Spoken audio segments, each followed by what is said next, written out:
Dr. K. Welcome to Integrated Therapeutics. Today I want to talk about emotional eating and how it can eventually lead to physical problems. A lot of people think that emotional eating or eating problems are just emotional, they're just psychological. It may not lead to physical problems. Always negative thoughts or anxiety can eventually manifest in the physical body, and I wanted to show you how that can happen potentially. So on a recent video I talked about emotional eating and how it can trigger your adrenal glands to release a lot of cortisol, more than what the body needs, and how it can affect the body. So what happens is people develop a vicious cycle where they become more and more anxious, especially around food, and start eating either overeating or binge eating. Binge eating is actually eating a large pizza all by yourself, and like you're not eating towards fulfilling your hunger, you're more eating because of sadness or anger and so forth. So you're not only overeating, you're also eating unhealthy food. So because of the excess cortisol in the body, you tend to look for carbohydrates or foods that contain concentrated calories, especially a lot of processed food.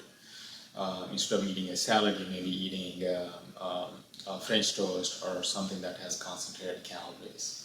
So because of this, over a period of time, what happens is you experience low energy, you experience fatigue all the time, you experience sleepiness during daytime.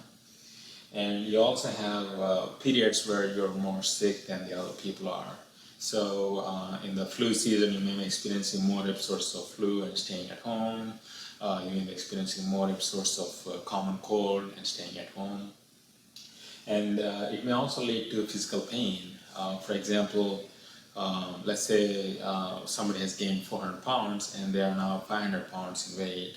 That excess weight acts on the knees and the ankles and the other joints and causes the cartilage to wear off, so they are experiencing physical pain. Because of the physical pain, that limits their mobility and that feeds back into their anxiety and emotional issues. And because it forms its own mini loop of vicious cycle, because of the pain, they're not able to move. They're more sedentary, they're not able to exercise, they're not even able to walk like regular people are. And that leads to more overeating, like unhealthy food choices, and leads to this problem again. So because of this vicious cycle, what happens is over a period of time, if there's too much cortisol in the body, they may have either tendency towards diabetes or actually develop diabetes. So the cortisol is a steroid, and what it does is it increases the glucose in the bloodstream. But the body, once they know that there's excess glucose in the bloodstream, they develop resistance to that, and it doesn't travel inside the cell. So although there's a lot of glucose in the bloodstream, the cells are starving themselves of energy. So that's essentially diabetes. And because of issues with the adrenal gland, over a period of time, they can develop high blood pressure, where the adrenals are being overstimulated, and they release the other hormones which concentrate the sodium and the other minerals in the body and cause high blood pressure. And some people develop heart disease, so they may have simultaneous heavy metal toxicity, but because of excess food intake or poor nutrition, they can develop